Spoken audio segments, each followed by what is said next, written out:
하사 후보생 주제에 그 눈깔 아주 거슬려. 그 말과 함께 부사관학교의 썩은 권력이 한 여군 후보생의 눈을 잔혹하게 파고듭니다. 명백한 범죄는 훈련 중 사고로 둔갑하고 조직은 침묵합니다.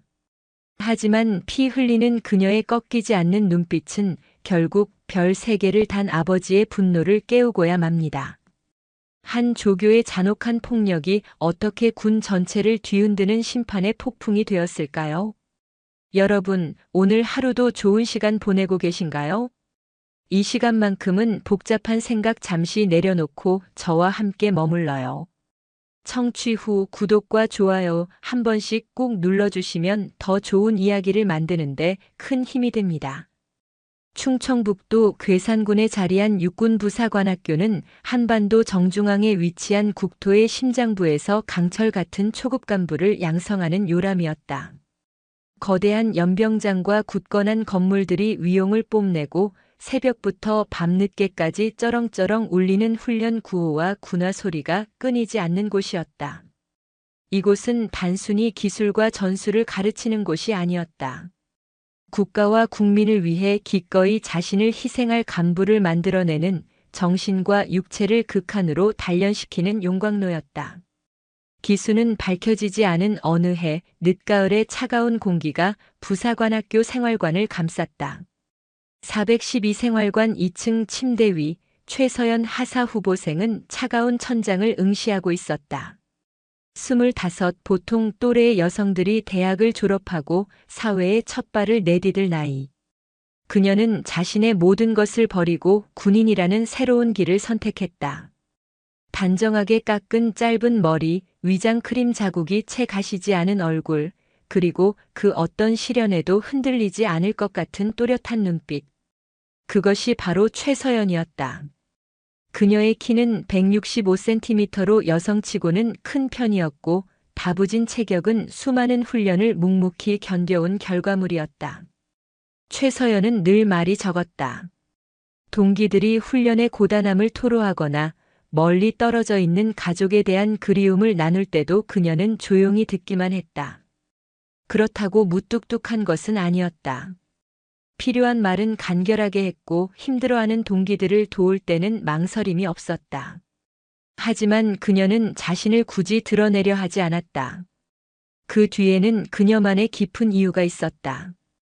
그녀의 아버지는 육군 중장 최강훈, 대한민국 육군의 심장부에서 핵심적인 역할을 수행하는 별셋의 지휘관이었기 때문이었다.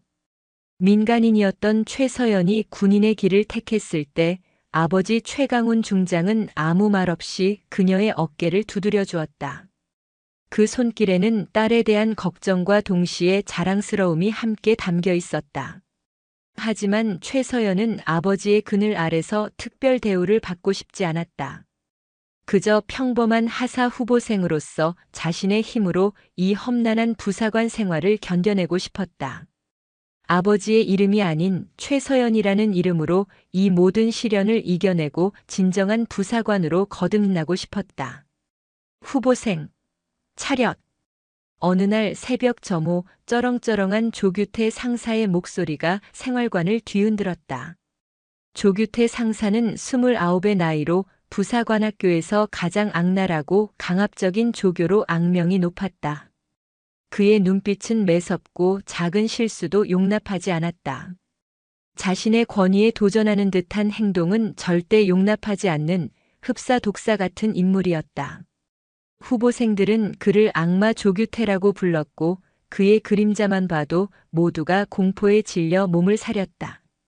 그의 매서운 눈에 최서연이 들어온 것은 부사관학교 입교 닷새째 되던 날부터였다. 야, 저 여후보생 눈빛 좀 봐. 뭔가 이상하지 않냐?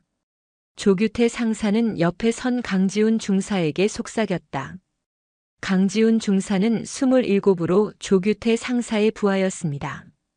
네, 별로 그런 것 같지는 않습니다, 상사님. 강지훈 중사가 조심스럽게 대답했지만 조규태 상사는 고개를 저었다. 그의 얼굴에는 거슬린다는 표정이 역력했다. 아니야. 저 눈빛 아주 건방져 보여. 이등병 나부랭이 주제에, 아니, 이제 막 들어온 하사 후보생 주제에 눈빛이 왜 저래? 아주 똑바로 뜨고 있잖아. 조규태 상사의 목소리에는 불쾌감이 가득했다. 사실 최서연은 아무것도 하지 않았다. 명령을 어긴 적도 없었고 무례하게 군 적도 없었다. 그저 앞만 바라보며 굳건히 서 있었을 뿐이었다. 하지만 조규태 상사는 최서연의 그 또렷하고 흔들림 없는 눈빛이 마음에 들지 않았다. 그는 그 눈빛에서 자신에게 굴복하지 않는, 감히 자신의 권위에 대항하려는 무언가를 느꼈고 그것이 그를 극도로 자극했다. 조교들 사이에서 소문이 돌기 시작했다. 박민재 저 후보생, 아니 최서연 저 후보생 좀 이상해. 눈빛이 영 거슬려. 딱 보면 신병이 눈으로 대드는 것 같아. 소문은 빠르게 퍼져나갔고 최서연은 그 시선들을 느낄 수 있었다. 하지만 그녀는 애써 신경 쓰지 않으려 했다. 아버지 최강훈 중장의 얼굴이 떠올랐기 때문이었다. 아버지처럼 버텨야 한다. 그게 군인의 길이니까. 최서연은 속으로 되뇌었다. 훈련소의 생활은 민재, 아니 최서연이 생각했던 것보다 훨씬 가혹했다. 새벽부터 밤까지 이어지는 혹독한 훈련, 잠을 줄이고 견뎌야 하는 육체적 피로, 그리고 조교들의 끊임없는 압박. 최서연은 그 모든 것을 묵묵히 받아들였다. 하지만 조규태 상사의 시선은 점점 더 날카로워졌고 그의 눈빛은 노골적인 저기로 가득했다. 어느 날 저녁 훈련이 끝나고 후보생들이 생활관으로 돌아갈 때였다. 조규태 상사가 최서연을 불러 세웠다. 야, 최서연 후보생. 최서연은 멈춰섰다. 네, 상사님. 너 오늘 훈련 중에 나 쳐다봤지? 최서연은 고개를 저었다. 아닙니다. 거짓말하지 마. 내가 똑똑히 다 봤어. 너 이 새끼 아주 눈깔이 삐었나 본데? 내가 우스워 보여? 내가 조스로 보이냐? 조규태 상사의 목소리는 차갑게 가라앉아 있었다. 그의 눈은 살기 어린 불꽃으로 타오르고 있었다. 너 눈빛이 아주 이상해. 아주 건방지고 싸가지가 없어. 너 같은 년이 부사관이 되면 군대가 어떻게 될지 뻔히 보인다, 안 그래? 최서연은 아무 말도 하지 않았다. 변명해봤자 소용없다는 것을 알았기 때문이다. 조규태 상사는 최서연을 한참 노려보더니 돌아섰다. 하지만 그의 표정은 섬뜩했다. 최서연을 향한 명확한 적의가 자리 잡은 얼굴이었다. 최서연은 가슴이 답답했다. 내가 뭘 잘못했지? 난 그저 훈련만 열심히 했을 뿐인데. 하지만 최서연은 흔들리지 않으려 했다. 아버지라면 이런 상황에서 어떻게 했을까? 아마도 꿋꿋이 버티셨겠지. 최서연도 그렇게 하기로 했다. 밤이 깊어갔다. 생활관에는 동기들의 고른 숨소리만 들렸다. 최서연은 침대에 누워 천장을 바라보았다. 아직은 평온했다. 하지만 최서연은 느낄 수 있었다. 이 평온이 곧 깨질 것이라는 것을. 폭풍 전야 같은 고요함이었다. 최서연은 눈을 감았다. 내일도 버텨야 한다. 아버지처럼 군인으로서. 다음 날 새벽 부사관 학교는 여전히 어둠 속에 잠겨 있었다. 차가운 새벽 공기가 후보생들의 목덜미를 파고들었다. 생활관 앞에 일렬로 선 후보생들 사이에서 최서연은 평소처럼 조용히 서 있었다. 하지만 가슴 속에는 불안감이 자리 잡고 있었다. 어젯밤 조규태 상사의 눈빛이 계속 떠올랐기 때문이다. 그 차갑고 저기에 찬 시선이. 하사 후보생, 차렷. 조교의 목소리가 울렸다. 후보생들은 일제히 자세를 바로 잡았다. 최서연도 등을 곧게 펴고 정면을 응시했다. 그때였다. 조규태 상사가 후보생들 앞으로 걸어 나왔다. 그의 표정은 냉랭했고 눈빛은 날카로웠다. 조규태 상사는 천천히 후보생들 사이를 걸었다. 마치 먹잇감을 찾는 사냥꾼처럼. 그리고 최서연 앞에 멈춰 섰다. 최서연은 정면을 응시한 채 미동도 하지 않았다. 하지만 심장은 빠르게 뛰고 있었다. 조규태 상사가 최서연을 뚫어지게 바라보았다. 몇 초간의 침묵이 흘렀다. 주변 후보생들은 숨을 죽였다. 무슨 일이 벌어질지 모두 예감하고 있었다. 어이, 최서연 후보생. 조규태 상사가 입을 열었다. 목소리는 낮고 차갑게 가라앉아 있었다. 너 지금 나 쳐다봤냐? 내가 우스워 보여? 최서연은 잠시 망설였다. 아무 말도 하지 않으면 더 화를 돋을 것 같았다. 아닙니다, 상사님. 최서연이 또박또박 대답했다. 목소리는 떨리지 않았다. 하지만 조규태 상사의 표정이 일그러졌다. 야, 이 시발년이. 지금 나한테 거짓말하냐? 내가 그렇게 만만해 보여? 부사관 학교 와서 몇 년 구른 나를 우롱해. 최서연은 입술을 꽉 다물었다. 변명해봤자 소용없다는 것을 알았기 때문이다. 조규태 상사는 이미 마음먹은 게 있었다. 최서연을 짓밟기로. 너 눈빛이 아주 건방져. 개 같은 년. 조규태 상사가 한 걸음 더 다가섰다. 두 사람 사이의 거리가 좁혀졌다. 이제 막 기어들어온 하사 후보생 주제에 감히 나를 그런 눈으로 보냐? 내가 뭔데? 뒤에 백이라도 있냐? 조규태 상사의 목소리가 점점 커졌다. 주변 후보생들은 더욱 긴장했다. 최서연은 여전히 정면을 응시하고 있었다. 눈빛은 흔들리지 않았다. 그게 조규태 상사를 더욱 자극했다. 조규태 상사는 최서연의 눈빛에서 굴복하지 않는 무언가를 보았다. 그건 그를 무시하는 것처럼 느껴졌다. 조규태 상사의 분노가 폭발 직전까지 치솟았다. 이 씨발, 너 지금 나한테 도전하는 거냐? 감히 내가 우스워 보여? 조규태 상사가 으르렁거렸다. 최서연은 아무 말도 하지 않았다. 그저 곧은 자세로 서 있을 뿐이었다. 그 순간이었다. 조규태 상사의 손이 번개처럼 움직였다. 손가락이 최서연의 눈으로 파고들었다. 최서연은 비명을 지를 틈도 없었다. 날카로운 통증이 눈을 관통했다. 최서연의 몸이 휘청거렸다.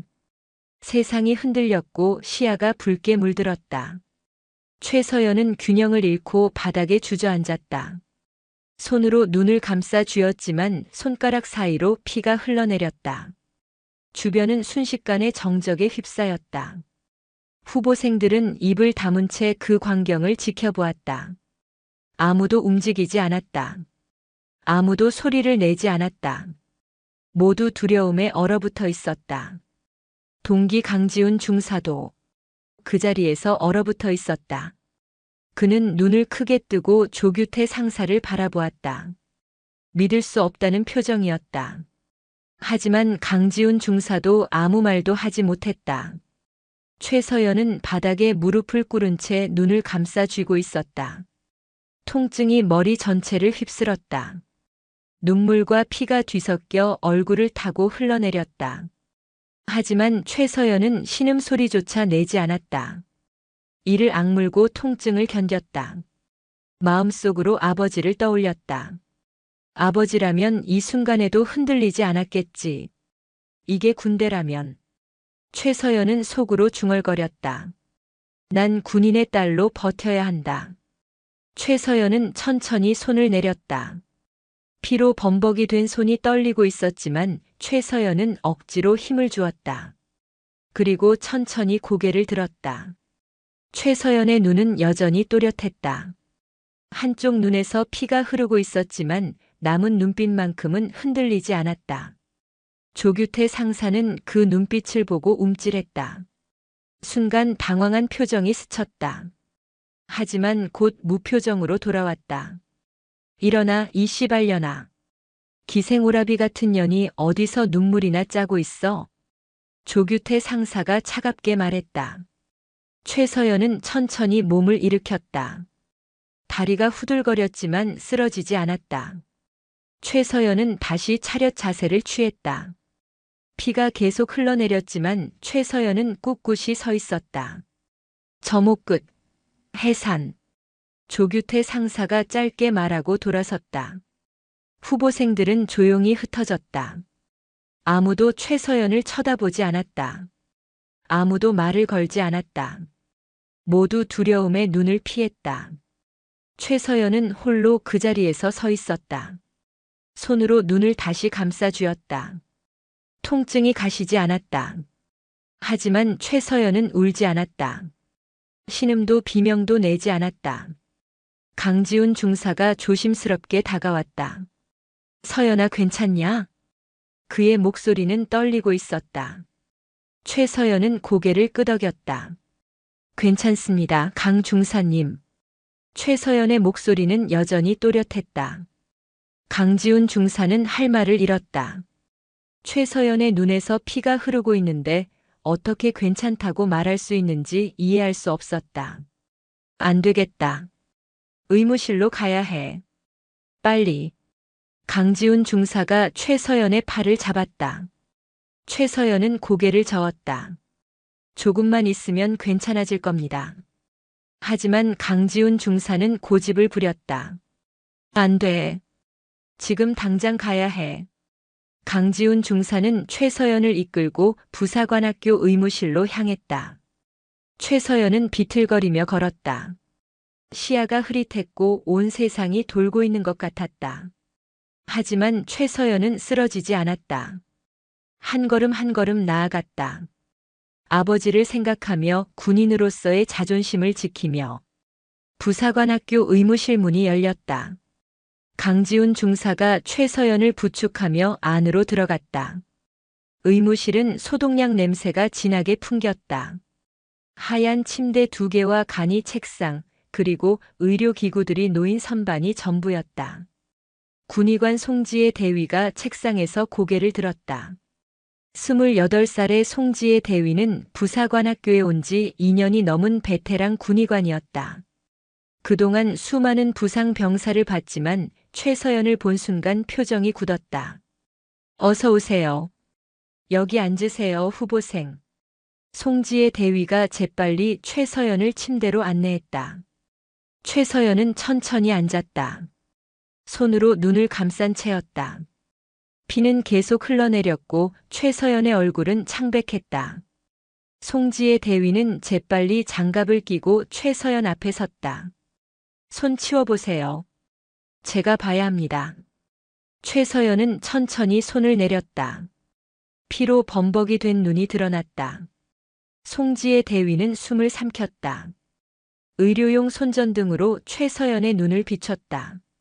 상처를 자세히 들여다보았다. 몇 초간 침묵이 흘렀다. 송지혜 대위의 손이 미세하게 떨렸다. 이건. 송지혜 대위가 말을 잇지 못했다. 다시 한번 눈을 살펴보았다. 확인하고 또 확인했다. 하지만 결론은 같았다. 이건 찔린 상처예요. 송지혜 대위가 조용히 말했다. 목소리에는 분노와 놀라움이 섞여 있었다. 넘어져서 생긴 상처가 아니에요. 누군가 날카로운 것으로 눈을 찔렀어요. 누가 그랬나요, 후보생? 최서연은 대답하지 않았다. 그저 고개를 숙였을 뿐이었다. 강지훈 중사가 옆에서 입을 열었다. 조규태 상사님께서. 하지만 말을 끝내지 못했다. 의무실 문이 벌컥 열렸기 때문이다. 부사관학교 제1중대장 김민준 대위가 들어왔다. 38살의 김민준 대위는 부사관학교에서 FM 대위로 불릴 정도로 원칙주의자였지만 동시에 자신의 실적에 예민한 인물이었다. 그의 표정은 언제나 엄격했다. 무슨 일인가, 송 대위? 김민준 대위가 낮은 목소리로 물었다. 송지혜 대위가 일어서서 격려했다. 충성. 중대장님, 이 후보생이 눈에 심각한 부상을 입었습니다. 김민준 대위가 최서연을 내려다보았다. 최서연은 여전히 고개를 숙이고 있었다. 김민준 대위의 눈빛이 날카로워졌다. 어떻게 다쳤나? 송지혜 대위가 대답하려 했지만 김민준 대위가 손을 들어 막았다. 후보생에게 물었네. 최서연이 천천히 고개를 들었다. 훈련 중에 넘어졌습니다, 중대장님. 최서연의 목소리는 또렷했다. 송지의 대위는 믿을 수 없다는 표정으로 최서연을 바라보았다. 아닙니다, 중대장님. 이건 넘어져서 생긴 상처가 아닙니다. 이건 명백히 찔린 상처예요. 송지의 대위의 목소리가 높아졌다. 하지만 김민준 대위는 무표정했다. 송 대위 진정하게. 후보생이 직접 넘어졌다고 했네. 김민준 대위가 차갑게 말했다. 하지만 이건 송지의 대위가 항변하려 했지만 김민준 대위가 말을 잘랐다. 보고서엔 훈련 중 넘어짐으로 기록해. 그게 사실이니까. 더 이상의 논쟁은 허락하지 않는다. 김민준 대위의 목소리는 단호했다. 더 이상의 논쟁을 허락하지 않는 어조였다. 송지의 대위는 주먹을 꽉 쥐었다. 손톱이 손바닥에 파고들었다. 분노와 무력감이 뒤섞였다. 김민준 대위가 최서연에게 다가갔다. 후보생, 내가 넘어진 거 맞지? 똑바로 말해. 최서연은 잠시 망설였다. 진실을 말할 수도 있었다. 조규태 상사가 눈을 찔렀다고, 아무 이유 없이 폭력을 휘둘렀다고 말할 수도 있었다. 하지만 최서연은 입을 열지 않았다. 아버지가 떠올랐다. 아버지 최강훈 중장은 늘 말했다. 군인은 스스로 문제를 해결해야 한다. 남에게 기대지 말고 자신의 힘으로 일어서야 한다. 최서연은 그 말을 가슴에 새기고 있었다. 그리고 지금 최서연은 결심했다. 아버지의 이름으로 보호받지 않겠다고. 네. 제가 넘어졌습니다, 중대장님. 최서연이 또박또박 대답했다. 김민준 대위가 고개를 끄덕였다. 그래, 잘 알겠네.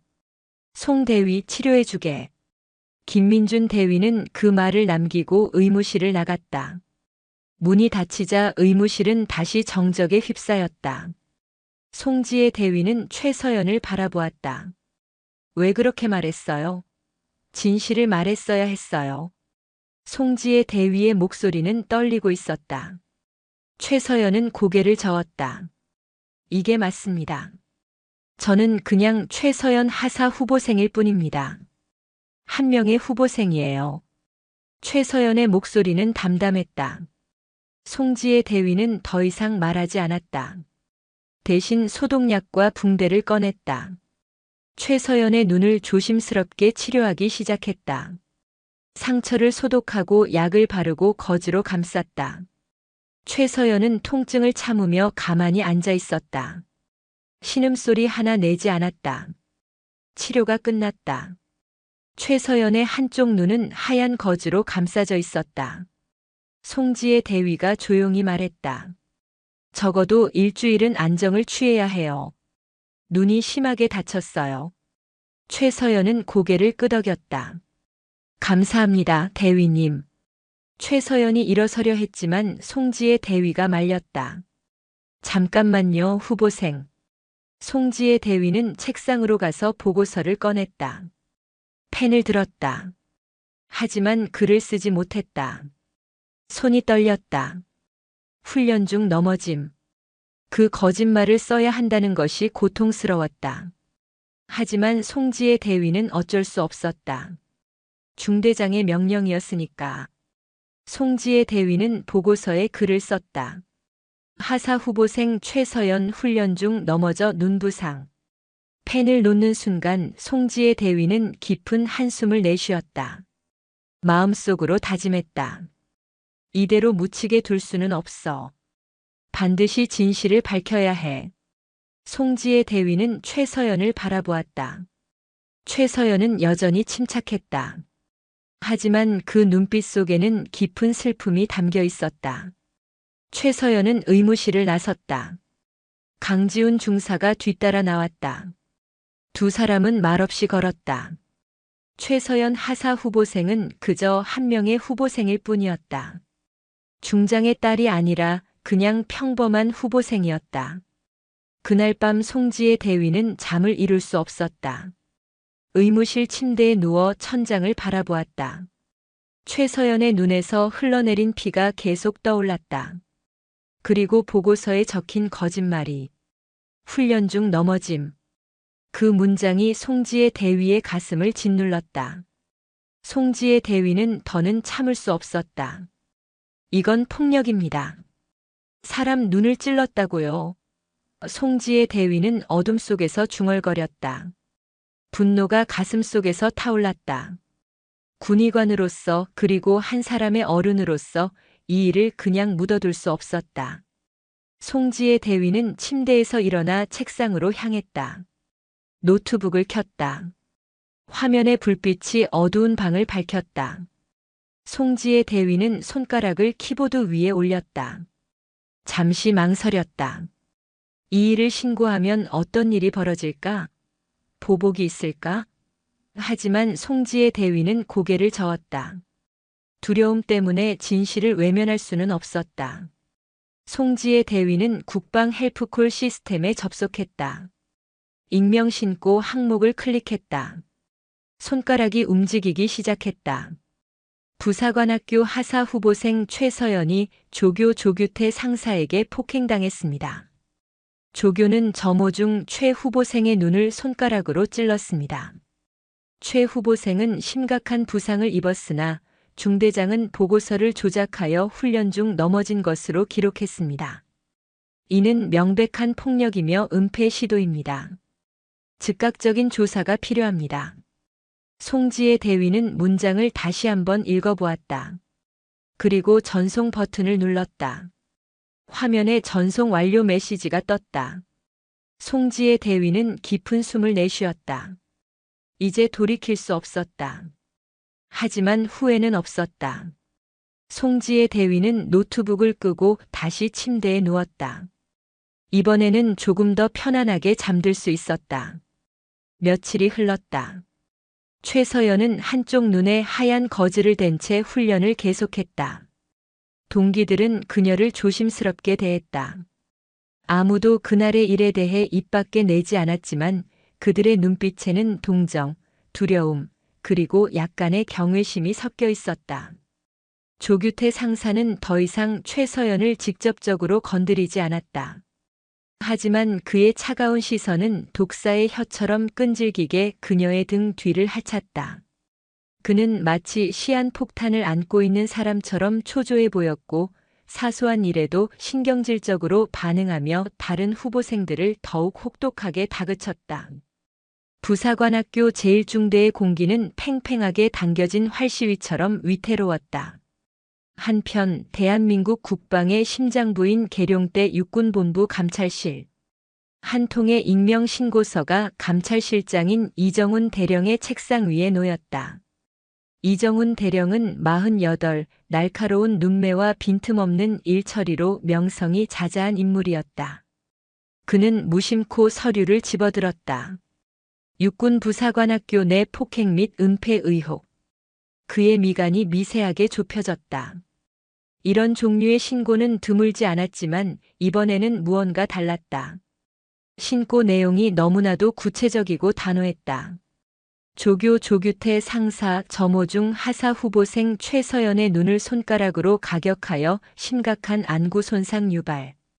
중대장 김민준 대위 해당 사실을 인지하고도 훈련 중 부상으로 보고서 조작 및 사건 은폐 시도. 이정훈 대령의 눈빛이 얼음장처럼 차가워졌다. 부사관학교는 육군의 허리를 책임지는 초급 간부를 양성하는 가장 중요한 기관 중 하나다. 그런 곳에서 그것도 교관이 후보생에게 이런 극악무도한 폭력을 저질렀다는 것은 군의 근간을 뒤흔드는 중대 사안이었다. 그는 즉시 부관을 불렀다. 지금 당장 육군부사관학교 제1중대 소속 최서연 하사 후보생과 조규태 상사, 김민준 대위의 인사기록 카드 전부 가져와. 10분 내로. 잠시 후 세 사람의 인사기록 카드가 그의 책상 위에 놓였다. 그는 조규태 상사와 김민준 대위의 기록을 훑어보았다. 평범한 군인의 기록이었다. 그리고 마지막으로 최서연 후보생의 기록을 펼쳤다. 그는 서류를 읽어 내려가다 숨을 멈췄다. 가족관계 부. 최강훈 육군 중장, 현 제3야전 군사령부 부사령관. 이정훈 대령의 등줄기에 식은땀이 흘렀다. 이건 단순한 폭행 사건이 아니었다. 대한민국 육군을 대표하는 장성의 딸이 군 간부 양성기관에서 폭행을 당하고 은폐되기까지 했다.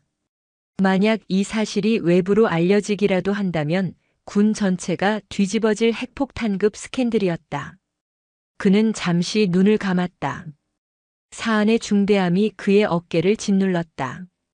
이것은 조용히 덮을 수 있는 문제가 아니었다. 오히려 그렇기 때문에 더욱 철저하고 신속하게 처리해야만 했다. 그는 수화기를 들었다.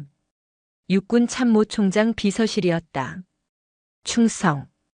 감찰실장 이정훈 대령입니다. 참모총장님께 긴급 직보드릴 사안이 발생했습니다. 보고는 일사천리로 이루어졌다. 대령에서 소장으로 그리고 마침내 육군 참모총장의 귀에까지 들어갔다. 참모총장은 보고를 받는 내내 굳은 표정을 풀지 않았다. 그는 책상을 주먹으로 내리쳤다. 이게 말이나 되는 소리인가? 군의 기강이 땅에 떨어졌단 말인가? 당장 최강훈 중장에게 연락해. 아니, 내가 직접 하지.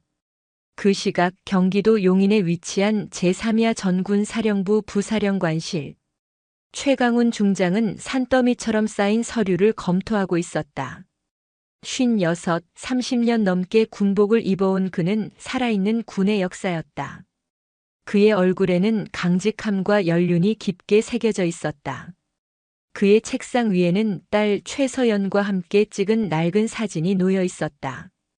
군인이 되겠다고 했을 때 걱정스러운 마음을 애써 감추고 격려해 주었던 딸이었다. 그때 집무실에 붉은색 직통 전화기가 요란하게 울렸다. 참모총장과의 직통선이었다. 충성. 중장 최강훈입니다. 최 중장 침착하게 듣게. 수화기 너머로 들려오는 참모총장의 무겁고 착잡한 목소리에 최강훈 중장은 불길한 예감을 느꼈다. 자네 딸 서연이 말일세 부사관학교에서 사고가 있었던 모양이야. 최강훈 중장의 심장이 쿵 하고 바닥으로 떨어지는 것 같았다. 그는 참모총장이 전하는 감찰 보고서 내용을 한마디 한마디 들었다. 조교의 폭행, 중대장의 은폐, 그리고 피해자의 이름 최서연. 그의 손이 멈췄다. 그는 자신의 귀를 의심했다. 피해자 최서연 후보생? 최강훈 중장이 떨리는 목소리로 중얼거렸다. 그의 손이 부들부들 떨리기 시작했다. 서류가 바스락거리는 소리를 냈다. 그의 얼굴이 새하얗게 질려갔다. 내 딸이라고 내 딸의 눈을 찔렀다고. 그의 목소리는 분노와 슬픔으로 갈라져 나왔다. 서연이는 아무 말도 하지 않았다. 아버지에게 연락하지 않았다. 그 모든 고통을 혼자서 견뎌낸 것이다. 최강훈 중장은 주먹을 꽉 쥐었다. 손톱이 손바닥을 파고들어 피가 배어나올 지경이었다. 분노가 용암처럼 들끓어 올랐다. 어떻게 감히? 최강훈 중장이 이를 갈았다. 어떤 새끼가 내 딸에게 손을 대? 그는 즉시 비서실장을 호출했다. 당장 블랙호크 준비시켜. 지금 당장 충북 괴산 육군 부사관학교로 간다. 비서실장이 놀란 표정으로 그를 바라보았다. 부사령관님, 오후에 합참회의가. 전부 취소해. 지금 당장. 최강훈 중장의 목소리는 강철처럼 단호했다. 그의 눈은 이글거리는 불꽃처럼 타오르고 있었다. 30분 후 굉음과 함께 블랙호크 헬기의 프로펠러가 격렬하게 돌기 시작했다. 최강훈 중장은 헬기에 올라탔다. 헬기가 육중한 동체를 하늘로 띄웠다. 그는 창밖을 바라보았다. 구름 사이로 땅이 멀어졌다. 하지만 그의 마음은 이미 지옥 같은 분노를 안고 부사관학교를 향해 질주하고 있었다. 헬기 안에서 최강훈 중장은 딸 서연을 떠올렸다. 어릴 적 아버지의 군복을 입어보며 군인이 될 거라며 웃던 아이. 곱고 강인했던 세상 무엇과도 바꿀 수 없는 자신의 보물. 하지만 지금 그 아이가 고통받고 있었다. 서연아, 아버지가 간다. 최강훈 중장은 속으로 중얼거렸다. 조금만 기다려라. 정의는 반드시 실현될 것이다. 아니, 내가 그렇게 만들 것이다. 헬기는 맹렬한 속도로 남쪽을 향해 날아갔다. 최강훈 중장의 눈빛은 분노와 결단이 뒤섞여 있었다. 그는 중장으로서가 아니었다. 한 아이의 아버지로서 자신의 딸을 해친 자들을 심판하기 위해 가고 있었다.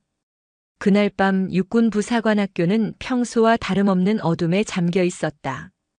고된 훈련을 마친 후보생들은 생활관에서 깊은 잠에 빠져들었고 훈련장에는 차가운 밤바람만이 깃발을 흔들고 있었다. 412 생활관, 최서연은 잠들지 못하고 있었다. 눈의 통증은 조금 가라앉았지만 마음의 상처는 더욱 깊어지고 있었다. 그때 생활관 문이 거칠게 열렸다. 술 냄새가 확 풍겨왔다. 조규태 상사였다. 그의 얼굴은 붉게 상기되어 있었고 눈은 풀려 있었다. 그는 취해 있었다. 야, 최서연 후보생. 나와봐, 이 씨발년아. 그의 목소리는 흐릿했지만 그 안에 담긴 악의는 선명했다. 잠에서 깬 다른 후보생들은 숨을 죽인 채 이불 속에서 몸을 떨었다. 최서연은 묵묵히 침대에서 내려와 그를 따라 나섰다. 조규태 상사는 최서연을 으슥한 훈련장 한가운데로 끌고 갔다. 희미한 가로등 불빛 아래 그의 그림자가 괴물처럼 일렁였다. 아직도 그게 같은 눈깔로 날 보냐? 조규태 상사가 비틀거리며 최서연에게 다가갔다. 그의 입에서 역한 술 냄새가 뿜어져 나왔다. 거즈 풀어봐. 내 그 잘난 눈 좀 다시 보자. 내가 어떻게 만들어놨는지. 최서연이 대답하지 않자 그가 소리쳤다.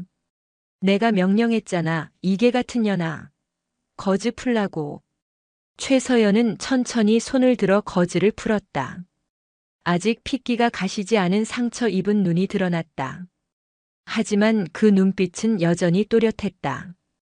조규태 상사는 그 눈빛을 보고 이를 갈았다. 버르장머리 없는 년 아직도 정신을 못 차렸구나. 내가 누군지 알아? 여기선 내가 왕이야. 내년 따위가 나를 그런 눈으로 보면 안 된다고. 그는 분노로 얼굴이 일그러졌다. 그는 다시 한번 최서연을 굴복시키고 싶었다. 무릎 꿇어. 당장. 하지만 최서연은 움직이지 않았다. 안 들려? 무릎 꿇으라고 이 씨발년아. 조규태 상사가 고함을 질렀다. 하지만 최서연은 여전히 곧은 자세로 눈빛을 피하지 않은 채 서 있었다. 그 모습이 조규태 상사를 더욱 미치게 만들었다. 그가 손을 번쩍 들었다. 다시 최서연을 때리려는 것이었다. 최서연은 눈을 감았다. 아버지를 떠올렸다. 아버지라면 이 순간에도 흔들리지 않으셨겠지. 조규태 상사의 손이 내려오려는 바로 그 순간이었다. 그 손 내려놔라. 어둠을 찢는 듯한 낮고 무거운 목소리가 울려 퍼졌다. 조규태 상사의 손이 공중에서 멈칫했다. 최서연도 눈을 떴다. 두 사람은 동시에 소리가 들려온 쪽을 돌아보았다. 어둠 속에서 한 남자가 걸어 나오고 있었다. 칠흑 같은 어둠도 그의 기세를 감추지 못했다. 완벽하게 각 잡힌 전투복, 그리고 어깨에서 서늘하게 빛나는 세 개의 별. 중장 계급장이었다. 최강훈 중장이었다. 그의 얼굴은 냉기로 뒤덮여 있었고 눈빛은 시베리아의 빙하보다도 차가웠다. 그는 천천히 하지만 위압적인 발걸음으로 조규태 상사에게 다가갔다. 조규태 상사는 술 기운이 순식간에 날아가는 것을 느꼈다. 온몸이 얼어붙었다. 중장이 왜 여기에? 충성. 상사 조규태 중장님께 대하여 경례.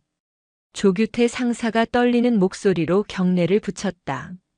하지만 최강훈 중장은 경례를 받지 않았다. 그는 조규태 상사를 차갑게 내려다보았다. 이 부대 내가 세웠다. 최강훈 중장의 목소리는 낮았지만 그 무게는 천근 같았다. 20년 전 이곳에 첫 삽을 뜬 사람이 나다. 이곳은 대한민국의 미래를 키우는 곳이지 내놈 같은 버러지가 폭력을 휘두르는 쓰레기장이 아니야. 그의 눈빛이 칼날처럼 날카로워졌다. 그런데 내놈들이 이렇게 망쳐나? 이게만도 못한 새끼가. 최강훈 중장은 말을 잇지 못하고 사시나무처럼 떠는 조규태 상사를 지나쳐 최서연에게로 시선을 돌렸다. 풀린 거즈 사이로 보이는 끔찍한 상처. 그의 주먹이 다시 한번 꽉 쥐어졌다. 손톱이 손바닥을 뚫고 들어가는 고통도 느껴지지 않았다. 서연아. 그가 조용히 불렀다. 최서연은 깜짝 놀랐다. 중장이 자신의 이름을 어떻게 아는 걸까? 그녀는 그의 얼굴을 바라보았다. 그리고 깨달았다. 저 눈빛, 저 얼굴. 그녀의 입술이 가늘게 떨렸다. 아버지. 최강훈 중장은 고개를 끄덕였다. 믿을 수 없었다. 아버지가 여기에 있다니. 어떻게 알고 온 걸까? 최서연의 눈에 눈물이 고였다. 참고 참았던 감정이 무너져 내렸다. 하지만 그녀는 울지 않았다. 군인의 딸답게 눈물을 삼켰다. 최강훈 중장은 다시 조규태 상사를 바라보았다. 그의 눈에는 일말의 동정심도 없었다. 지금부터 넌 군인이 아니다. 군복 입은 짐승일 뿐이다. 군사경찰에 인계한다. 폭행치상, 직권남용, 상관모욕. 내 놈의 죄를 낱낱이 물어 군법 최고형을 받게 해주겠다. 조규태 상사의 얼굴이 잿빛으로 변했다. 중장님, 저는 변명하지 마라, 버러지 같은 놈. 최강훈 중장이 말을 잘랐다. 훈련장 입구에서 어둠을 뚫고 헌병들이 나타났다. 최강훈 중장이 오기 전 이미 부사관학교 헌병대에 직접 연락을 취해놓은 것이었다. 헌병들이 조규태 상사의 양팔을 거칠게 붙잡았다. 중장님, 제발 한 번만 용서해 주십시오. 조규태 상사가 애원했지만 최강훈 중장은 차갑게 돌아섰다. 헌병들은 비명을 지르는 그를 짐짝처럼 끌고 갔다. 훈련장에는 다시 정적이 흘렀다. 최강훈 중장은 딸에게 다가갔다. 손을 뻗어 그녀의 어깨를 잡았다. 고생했다, 내 딸. 그의 목소리는 부드러웠다. 최서연은 고개를 숙였다. 아버지 죄송합니다. 뭐가 미안하냐? 넌 잘못한 게 없다. 넌 나보다 더 강한 군인이었다. 최강훈 중장이 딸을 끌어안았다. 최서연은 아버지의 단단한 품 안에서 그제야 참았던 눈물을 조용히 흘렸다. 얼어붙었던 훈련장의 공기 속에서 아버지의 온기가 그녀의 가슴 속으로 번져갔다. 다음 날 아침 육군 부사관학교 본부 회의실에는 전례 없는 긴장감이 감돌았다. 학교장부터 시작해 모든 처장, 중대장, 그리고 조교들까지 전부 소집되었다. 모두가 굳은 얼굴로 침묵을 지키고 있었다. 회의실 문이 열리고 최강훈 중장이 들어섰다. 그의 등장과 함께 공기는 얼음처럼 차가워졌다. 모두가 일제히 기립하여 경례를 붙였다. 충성. 최강훈 중장은 무표정한 얼굴로 경례를 받았다. 앉아. 그의 낮고 무거운 목소리가 회의실을 울렸다. 간부들은 자리에 앉았지만 조교들은 여전히 부동자세로 서 있었다. 최강훈 중장은 천천히 그들을 훑어보았다. 그의 시선이 닿는 곳마다 조교들은 고개를 숙였다. 최강훈 중장은 탁자 위에 감찰 보고서를 내려놓았다. 이 보고서를 읽었다. 그가 입을 열었다. 하사 후보생 최서연이 조교 조규태에게 폭행을 당했다. 점호 중에 눈을 찔렸다고 하더군. 그의 시선이 김민준 대위에게 향했다. 김민준 대위는 식은땀을 흘리며 고개를 숙였다. 그리고 그 사실을 은폐하려 했다지 김민준 대위. 김민준 대위는 아무 대답도 하지 못했다. 최강훈 중장은 자리에서 일어났다. 회의실을 천천히 걸으며 그의 목소리는 분노로 점점 높아졌다. 눈빛이 건방지다고 찔렀다지. 이게 같은 놈들이. 그가 멈춰 서서 조교들을 똑바로 바라보았다. 그 눈빛은 인간의 존엄이다. 사람의 눈은 영혼의 창이라고 했다. 그 눈빛에서 건방짐을 본다는 건 내 놈들의 영혼이 이미 썩어 문드러졌다는 뜻이야. 폭력은 두려움에서 나온다. 내 놈들은 그 후보생이 무서웠던 거야. 그 굽히지 않는 자세가, 그 흔들리지 않는 눈빛이. 조교들은 아무 말도 하지 못했다. 최강훈 중장의 말은 그들의 폐부를 찌르는 비수였다. 이 훈련소는 군인을 키우는 곳이다. 강한 군인이 아니라 올바른 군인을 키우는 곳이라고. 폭력으로 사람을 굴복시키는 건 쉽다. 하지만 그건 군인을 만드는 게 아니야. 노예를 만드는 거지. 나는 이 부대를 세울 때 다짐했다. 이곳에서는 인간의 존엄이 반드시 지켜져야 한다고. 하지만 내 놈들은 그걸 짓밟았어. 그는 헌병대장을 불렀다. 들어와. 문이 열리고 헌병대장이 들어왔다. 그 뒤를 따라 헌병 6명이 들어섰다. 간부들의 얼굴이 더욱 굳어졌다. 지금부터 이 부대는 특별감찰 대상이다. 학교장부터 모든 조교 간부들의 행적을 샅샅이 조사해. 폭력과 은폐에 관여한 자는 단 한 명도 빠짐없이 색출해서 군법의 심판대에 세운다. 도주자는 없다. 모두 조사받고 잘못이 드러나면 그에 합당한 처벌을 받게 될 것이다. 헌병대장이 우렁차게 격려했다. 명심하겠습니다, 중장님. 조교들은 고개를 떨구었다. 그들의 철옹성 같던 권위는 한순간에 무너져 내렸다. 회의가 끝나고 최강훈 중장은 의무실로 향했다. 그곳에는 최서연과 송지의 대위가 있었다. 송지의 대위가 최서연의 눈을 다시 치료하고 있었다. 최강훈 중장이 들어서자 송지의 대위는 깜짝 놀라 경례했다. 충성. 중장님. 최강훈 중장은 고개를 끄덕이고 딸에게 다가갔다. 최서연이 일어나려 하자 그가 손으로 말렸다. 앉아 있어라. 그가 딸의 옆에 앉았다. 한동안 말이 없었다. 아버지, 저 이제 괜찮습니다. 이제 그만하셔도 됩니다. 제가 버티면 되니까요. 최서연은 아버지에게 부담을 주고 싶지 않았다. 하지만 최강훈 중장은 고개를 저었다. 괜찮지 않다. 정의는 회복되어야 한다. 내가 당한 일은 용서할 수 없는 범죄야. 넌 아무 잘못도 하지 않았어. 그저 곧게 서 있었을 뿐이지. 최서연의 눈에서 결국 눈물이 흘러내렸다. 아버지, 저는 아버지의 이름으로 보호받고 싶지 않았어요. 그냥 평범한 후보생으로 제 힘으로 이겨내고 싶었어요. 최강훈 중장이 딸을 꼭 안았다. 안다. 내 마음 다 안다. 하지만 아비로서 내 딸이 짓밟히는 것을 보고만 있을 수는 없었다. 넌 이미 충분히 강하고 충분히 곧게 버텼다. 이제는 아버지가 지켜줄 차례다.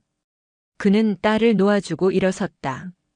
그리고 옆에서 모든 것을 지켜보던 송지의 대위를 향해 돌아섰다. 송지의 대위. 네, 중장님.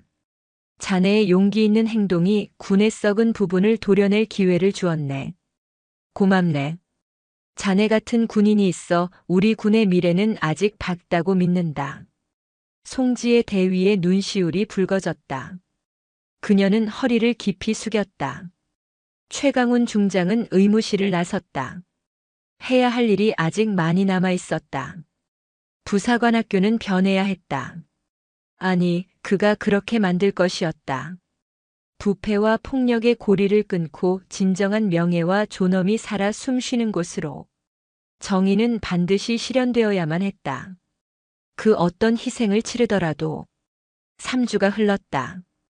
시간은 모든 것을 무디게 만든다고 하지만 육군 부사관학교를 휘감았던 충격과 분노의 소용돌이는 오히려 더욱 거세졌다. 대한민국 육군 군사법원. 계룡대 한편에 자리한 이 엄숙한 공간은 군의 기강과 정의를 세우는 최후의 보루였다. 높은 천장 아래 태극기와 육군기가 나란히 걸려 있었고 나무로 만들어진 재판석은 그 자체로 서늘한 권위를 뿜어내고 있었다. 방청석에는 군 관계자들이 굳은 표정으로 앉아 있었다. 그들 사이 군복을 단정히 차려입은 최강훈 중장도 말없이 정면을 응시하고 있었다. 그의 얼굴에서는 어떠한 감정도 읽을 수 없었지만 굳게 담은 입술과 이따금씩 떨리는 손끝이 그의 내면을 짐작게 했다.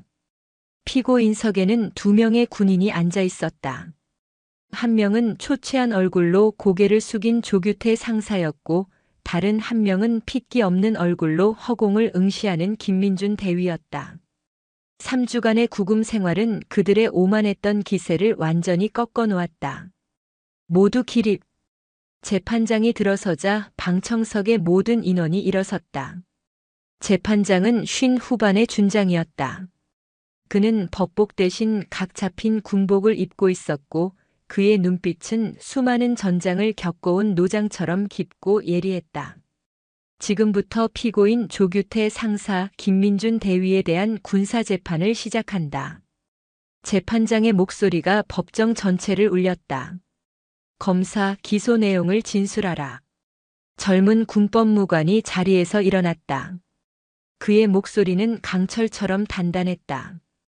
피고인 조규태 상사는 우월적 지위를 이용하여 하급자인 최서연 하사 후보생에게 상습적인 폭언과 위협을 가했으며 점호 중 고의적으로 피해자의 안구를 손가락으로 가격하여 중상해를 입혔습니다. 이는 군형법 제62조 폭행치상 및 직권남용 가혹행위에 해당하며 피고인 김민준 대위는 해당 범죄 사실을 명확히 인지하고도 상부에 허위 보고를 하고 사건을 조직적으로 은폐하려 했습니다. 이는 허위 보고 및 직무유기죄에 해당하며 두 피고인의 행위는 군의 명예를 실추시키고 신성한 국방의 의무를 수행하는 장병들의 사기를 저하시킨 중대한 범죄이므로 엄중한 처벌이 필요합니다. 재판장이 조규태 상사를 바라보았다. 피고인 혐의를 인정하는가? 조규태 상사는 한참 동안 침묵했다. 법정의 모든 시선이 그에게 쏠렸다. 그는 천천히 고개를 들었다. 충혈된 눈, 수척해진 얼굴. 인정합니다. 떨리는 목소리였다. 왜 그랬는가? 재판장의 질문에 그는 입술을 깨물었다. 한참의 시간이 흐른 뒤 그가 입을 열었다. 그 눈빛이 무서웠습니다. 방청석에서 작은 술렁임이 일었다. 최서연 후보생의 눈빛은 흔들리지 않았습니다. 제가 고함을 치고 위협을 해도 그는 그저 저를 똑바로 바라봤습니다. 저는 조교로서 권위를 세워야 한다고 후보생들이 저를 두려워해야 한다고 생각했습니다. 하지만 최서연 후보생은 달랐습니다. 그는 두려워하지 않았습니다.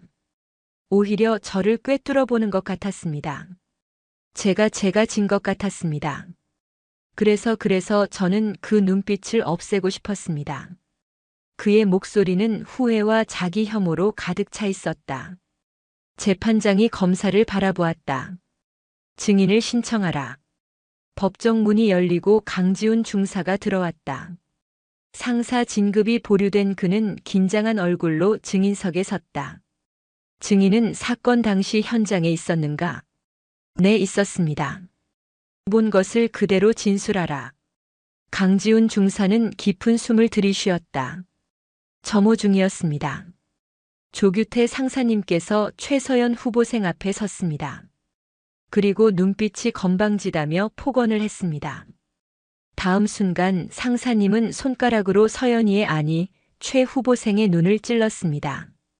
후보생은 바닥에 주저앉았고 피를 흘렸습니다. 하지만 아무도 도와주지 못했습니다.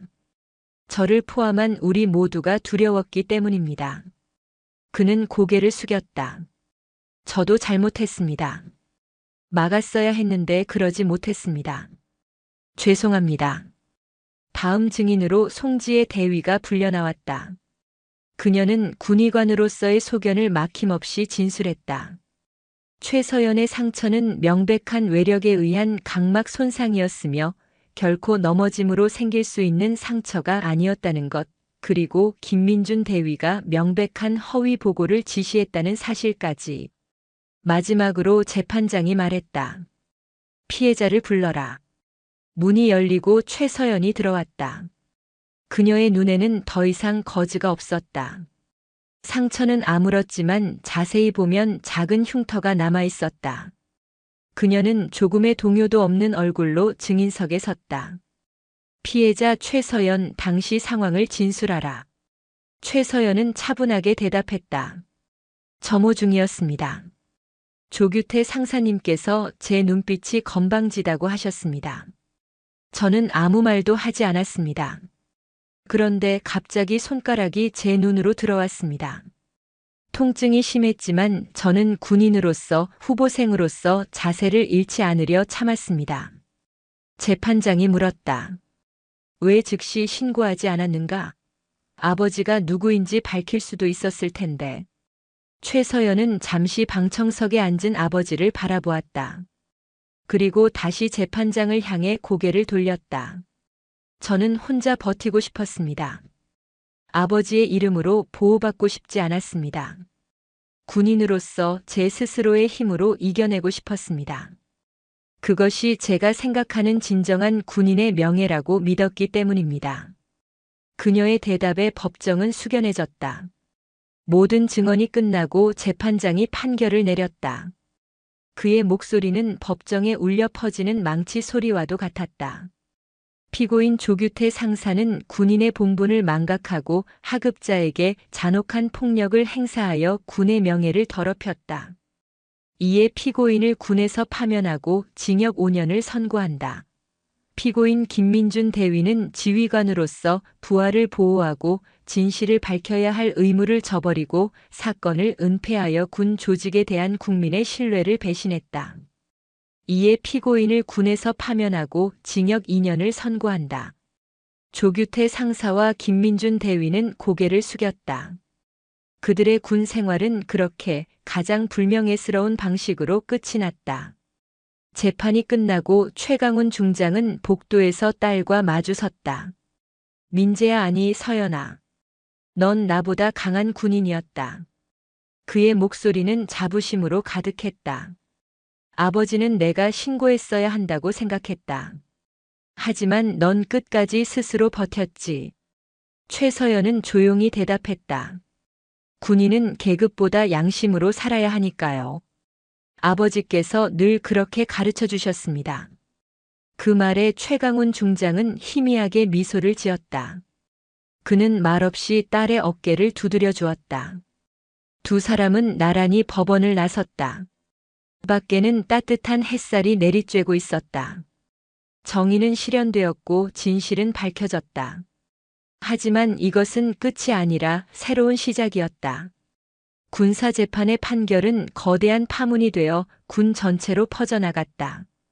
육군 참모총장은 직접 대국민 사과를 발표했고 국방부 장관은 재발 방지를 위한 강도 높은 대책을 약속했다. 사건의 중심이었던 육군부사관학교는 그야말로 발칵 뒤집혔다. 학교장은 보직 해임되었고 수많은 간부와 조교들이 징계위원회에 회부되거나 다른 부대로 전출 조치되었다. 최강훈 중장은 이 사건을 개인적인 복수로 끝내지 않았다. 그는 딸의 아픔을 군 전체에 썩은 환부를 도려내는 계기로 삼기로 결심했다. 그는 육군 참모총장에게 직언했다. 이번 사건은 조규태 상사 한 명의 일탈이 아닙니다. 군 내부에 만연한 잘못된 권위주의와 폭력의 문화를 방치한 우리 모두의 책임입니다. 지금 뿌리 뽑지 않으면 제2, 제3의 최서연이 나오지 않으리란 보장이 없습니다. 육군 전 부대에 대한 특별 감찰을 허락해 주십시오. 제가 직접 지휘하겠습니다. 그의 제안은 받아들여졌다. 정의로운 병영문화 TF가 즉각 꾸려졌고 최강훈 중장은 TF 단장으로서 칼을 빼들었다. 그의 칼날은 성역 없이 군의 가장 깊숙한 곳까지 파고들었다. 각 부대 지휘관들의 지휘 철학부터 병사들의 인권 실태, 부조리한 관행까지 모든 것이 감찰 대상이 되었다. 수십 년간 당연하게 여겨졌던 많은 것들이 적폐로 규정되었다. 변화의 바람은 거셌다. 일부는 환영했지만 저항 또한 만만치 않았다. 군대 기강 다 무너진다. 장군 딸 하나 때문에 군대 전체가 난리다라는 비아냥이 어둠 속에서 흘러나왔다. 하지만 최강훈 중장은 멈추지 않았다. 그는 군 내부 통신망에 자신의 이름으로 직접 글을 올렸다. 나의 딸이 겪은 아픔에 대해 한 아이의 아버지로서 분노한다. 하지만 나는 동시에 대한민국 육군을 책임지는 지휘관이다. 지휘관으로서 나는 나의 딸과 같은 아픔을 겪는 병사가 단 한 명이라도 더 생기는 것을 용납할 수 없다. 진정한 강군은 폭력과 공포가 아닌 신뢰와 존중 위에서 만들어진다. 이번 변화가 고통스럽다는 것을 안다. 하지만 이 고통을 감내하지 않으면 우리 군의 미래는 없다. 그의 진심 어린 호소는 많은 장병들의 마음을 움직였다. 한편 후폭풍의 한가운데에 있는 최서연은 묵묵히 자신의 길을 걸었다. 사건 이후 그녀는 영웅이 되었고 동시에 구경거리가 되었다. 동정 어린 시선, 부러움 섞인 질투, 그리고 어색한 거리감. 그녀는 이 모든 것을 견뎌내야 했다. 아버지는 그녀에게 부사관 학교를 그만두고 다른 길을 찾아보라고 권유하기도 했다. 서연아, 이제 충분하다. 이 이상 고통받을 필요 없다. 하지만 최서연은 단호하게 고개를 저었다. 아버지, 만약 제가 여기서 포기한다면 저는 평생 중장 딸로만 기억될 겁니다. 조규태 상사의 폭력에도 동기들의 시선에도 굴복한 패배자로 남을 겁니다. 저는 그렇게 살고 싶지 않습니다. 저는 제 힘으로 최서연이라는 이름으로 이곳을 졸업하고 당당한 부사관이 될 겁니다. 그것이 저를 위해 그리고 아버지를 위해 제가 할 수 있는 최선의 길입니다. 그녀는 더욱 훈련에 매진했다. 새벽 가장 먼저 일어나 연병장을 달렸고 밤늦게까지 남아 전투 기술을 연마했다. 동기들이 힘들어할 때면 말없이 다가가 손을 내밀었다.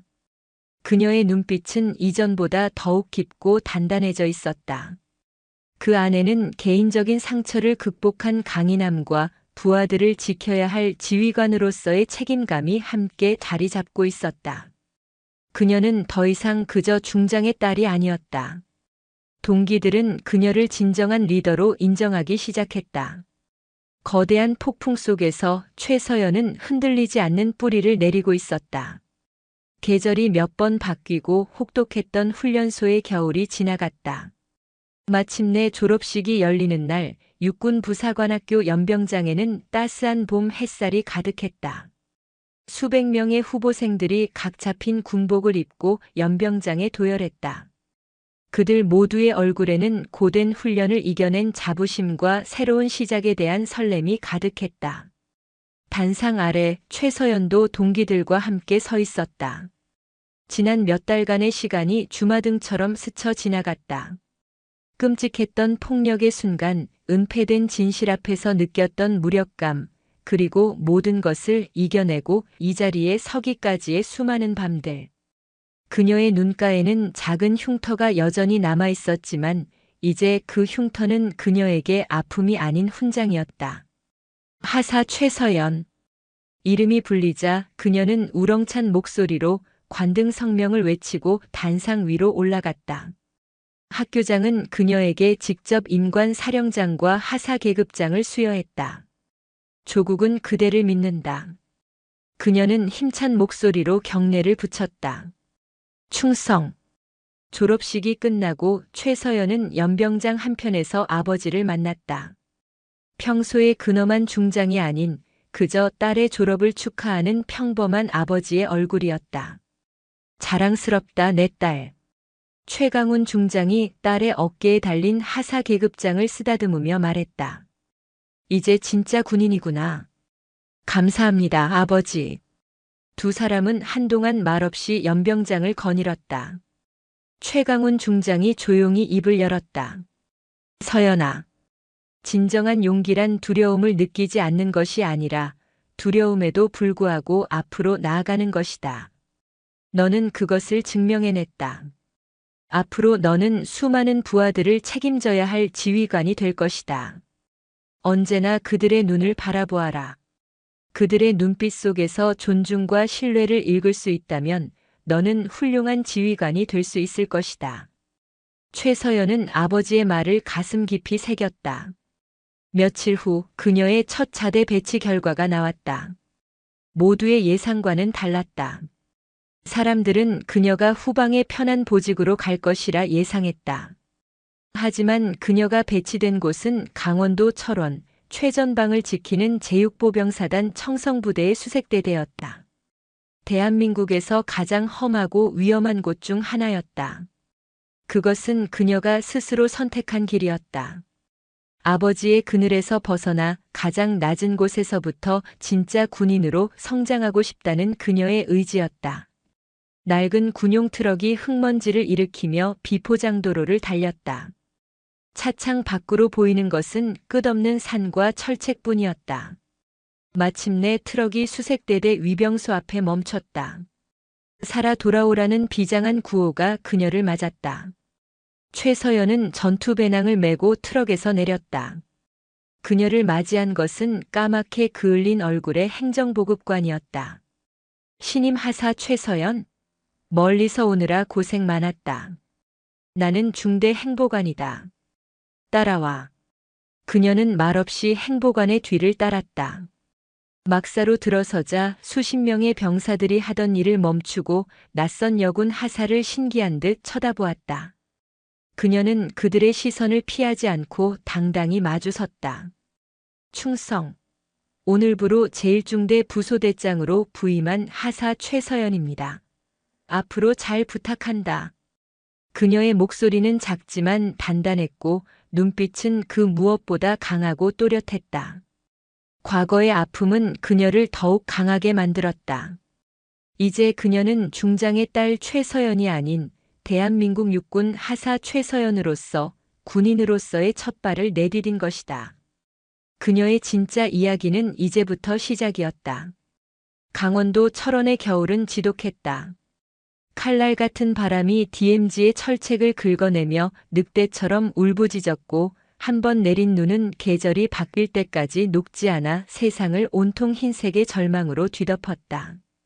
대한민국에서 가장 긴장감이 높은 곳, 인간의 발길이 닿지 않는 원시의 자연과 포성이 멎은 전쟁의 상흔이 공존하는 땅. 그곳이 바로 최서연 하사의 첫 부임지 제6보병사단 청성부대 수색대대였다. 그녀가 부임했을 때 부대원들의 시선은 복잡했다. 중장 딸이라는 꼬리표는 소문보다 더 빨리 최전방까지 날아와 있었다. 낯선 여군 하사, 그것도 엄청난 백을 가졌다는 그녀의 등장은 고요한 부대에 던져진 돌과 같았다. 병사들은 그녀를 대놓고 무시하지는 않았지만 보이지 않는 벽을 쳤다. 그들의 눈빛은 과연 저 온실 속 화초 같은 아가씨가 이 지옥에서 버틸 수 있을까? 라고 묻고 있었다. 최서연은 아무 말도 하지 않았다. 그녀는 오직 행동으로 자신을 증명하기로 했다. 새벽 5시 누구보다 먼저 일어나 완전 군장을 꾸리고 대대 연병장을 달렸다. 10km, 20km 숨이 턱까지 차오르고 폐가 찢어질 듯한 고통 속에서도 그녀는 멈추지 않았다. 주간 훈련에서는 남자 병사들과 똑같이 뒹굴고 진흙탕을 기었다. 야간 매복 훈련 때는 얼어붙은 땅에 몸을 숨긴 채 밤을 새우며 떨고 있는 병사에게 자신의 방한 장비를 말없이 건네주기도 했다. 그녀의 눈은 더 이상 누군가의 공격 대상이 아니었다. 그녀의 눈은 이제 부하들의 미세한 표정 변화를 읽어냈고 작전 지역의 지형지물을 한치의 오차 없이 꿰뚫어 보았으면 칠흑 같은 어둠 속에서도 적의 움직임을 감지하는 수색꾼의 눈이 되어가고 있었다. 그녀는 결코 소리치거나 위압적으로 명령하지 않았다. 대신 가장 먼저 움직였고 가장 마지막까지 남았다. 그녀의 묵묵한 헌신 앞에서 병사들의 마음은 서서히 녹아내리기 시작했다. 중장 딸이라는 수식어는 어느새 희미해지고 그 자리에는 우리 부소대장님이라는 단단한 신뢰가 자리 잡았다. 부임하고 6달이 지났을 무렵 그날은 유난히 안개가 짙게 낀 초여름 새벽이었다. 최서연 하사가 이끄는 8명의 수색팀에게 DMZ 내적 지피 동향 감시 및 특이 지형 정찰 임무가 주어졌다. 작전 지역은 군사분계선을 불과 수백 미터 앞둔 언제 총격이 벌어져도 이상하지 않을 위험천만한 곳이었다. 지금부터 통신은 수신호 위주로 한다. 내 발자국만 따라와. 절대 소리 내지 마라. 최서연은 선두에서 능숙하게 수신호를 보내며 팀을 이끌었다.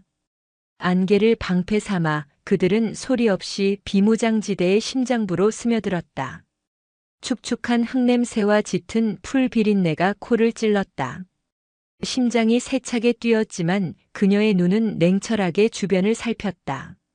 목표 지점에 거의 다다랐을 때였다. 후방에서 윽 하는 짧은 비명과 함께 무언가 쓰러지는 소리가 들렸다. 최서연의 온몸에 소름이 돋았다. 그녀는 즉시 정지 및 경계 수신호를 보냈다. 팀원들이 순식간에 흩어져 주변을 경계했다. 그녀는 조용히 뒤로 돌아갔다. 팀의 막내인 김일병이 발목을 부여잡고 쓰러져 있었다.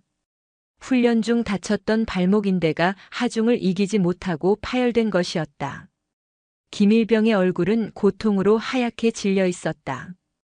부소대장님 죄송합니다. 김일병이 울먹이며 말했다. 그 순간 최서연의 뇌리에 끔찍한 기억이 스쳐 지나갔다.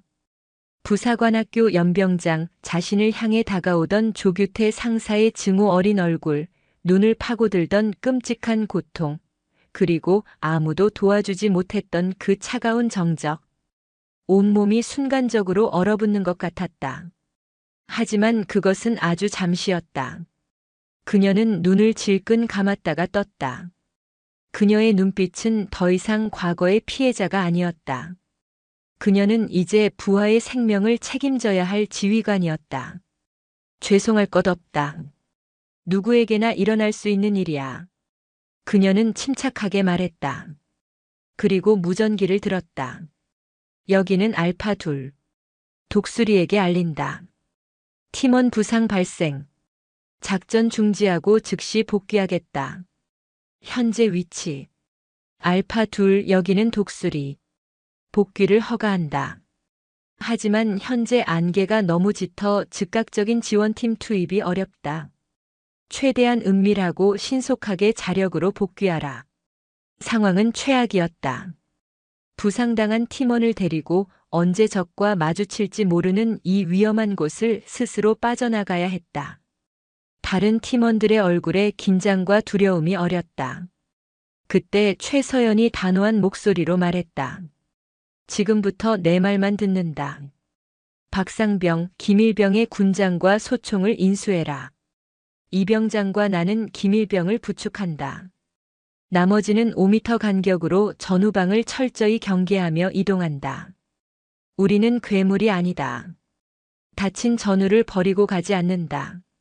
한 명도 빠짐없이 모두 살아서 복귀한다. 알겠나? 네, 알겠습니다. 팀원들의 눈빛이 달라졌다. 최서연은 김일병의 팔을 자신의 어깨에 둘러매었다. 80kg에 육박하는 건장한 체구와 군장이 그녀의 어깨를 짓눌렀지만 그녀는 신음소리 한 번 내지 않았다. 그녀는 이제 혼자가 아니었다. 그녀의 등 뒤에는 그녀를 믿고 따르는 7명의 전우들이 있었다. 지옥 같은 복귀 행군이 시작되었다. 몇 번의 위기가 있었다. 북측 지피의 탐조등 불빛이 그들의 머리 위를 스쳐 지나갔고 정체불명의 야생동물이 내는 소리에 모두가 얼어붙기도 했다. 그때마다 최서연은 가장 앞에서 침착하게 상황을 판단하고 팀을 이끌었다. 마침내 남방한 개선 철책의 희미한 윤곽이 보였을 때 모두의 다리는 천근만근이었지만 그들의 눈은 빛나고 있었다. 무사히 복귀한 후 이 사건은 대대 전체에 알려졌다. 병사들은 더 이상 그녀를 중장딸로 부르지 않았다. 그들은 진심 어린 존경을 담아 그녀를 최서연 부소대장님이라고 불렀다. 그녀는 자신의 상처를 극복하고 그것을 타인을 지키는 힘으로 승화시킨 진정한 지휘관으로 거듭난 것이었다. 1년 뒤 최서연은 중사로 진급했다. 벚꽃이 흩날리던 어느 주말, 그녀가 근무하는 지피에 뜻밖의 손님이 찾아왔다. 헬기 한 대가 지피 근처 착륙장에 내렸고 그곳에서 최강훈 중장이 내렸다. 장군을 맞이하는 의전도 요란한 보고도 없었다. 그는 그저 딸을 만나러 온 평범한 아버지였다. 두 사람은 지피 관측소에 나란히 서서 북녘 땅을 바라보았다. 멀리 보이는 북한의 산하는 말이 없었다. 이제는 내가 지키는 땅이구나. 최강훈 중장이 조용히 말했다. 그는 지난 1년간 군을 개혁하기 위해 모든 것을 쏟아부었다. 많은 저항과 반발이 있었지만 군은 분명히 더 나은 방향으로 변하고 있었다. 그리고 그 모든 변화의 시작은 바로 여기 자신의 눈앞에 서 있는 딸이었다. 아버지, 그때 신고해 주신 군의관님은 어떻게 되셨나요? 최서연이 물었다. 송지의 대위 말인가? 얼마 전 소령으로 진급했다더군. 지금은 국군 수도병원에서 자기 몫을 훌륭히 해내고 있다. 용기 있는 군인은 반드시 그에 합당한 대우를 받아야지. 최강훈 중장은 딸의 얼굴을 바라보았다. 햇볕과 찬 바람에 그을린 얼굴, 조금 더 단단해진 턱선, 그리고 여전히 맑고 깊은 눈. 그는 딸의 눈가에 남은 작은 흉터를 보았다. 내 눈빛은 여전하구나. 그가 말했다. 아니, 달라졌다. 예전에는 그저 곧고 맑기만 했다면 지금은 그 안에 수많은 부하들의 삶의 무게가 담겨 있구나. 그 눈빛이 이제는 두렵지 않으냐? 최서연은 아버지를 보며 희미하게 미소 지었다. 아니요, 아버지. 이제는 자랑스럽습니다. 그녀는 다시 북녘 땅으로 시선을 돌렸다. 저는 그날 이후로 세상을 더 선명하게 보게 되었습니다. 진정한 군인의 명예는 단순히 적을 향해 총구를 겨누는 것에서 시작되는 것이 아니라 내 옆의 전우를 지키는 눈빛에서 시작된다는 것을요. 그 말에 최강훈 중장은 아무 말 없이 딸의 어깨를 감쌌다. 부녀는 한동안 그렇게 나란히 서서 자신들이 목숨 바쳐 지키는 조국의 산하를 바라보았다. 과거의 상처는 아물어 단단한 훈장이 되었고 한 사람의 용기는 거대한 조직을 바꾸는 위대한 씨앗이 되었다. 철원의 푸른 하늘 아래 한 명의 젊은 군인은 그렇게 자신만의 청성, 즉 푸르고 밝게 빛나는 별이 되어가고 있었다. 그녀의 이야기는 이제 전설이 되어 대한민국 국군 가슴속에 영원히 살아 숨 쉴 것이었다.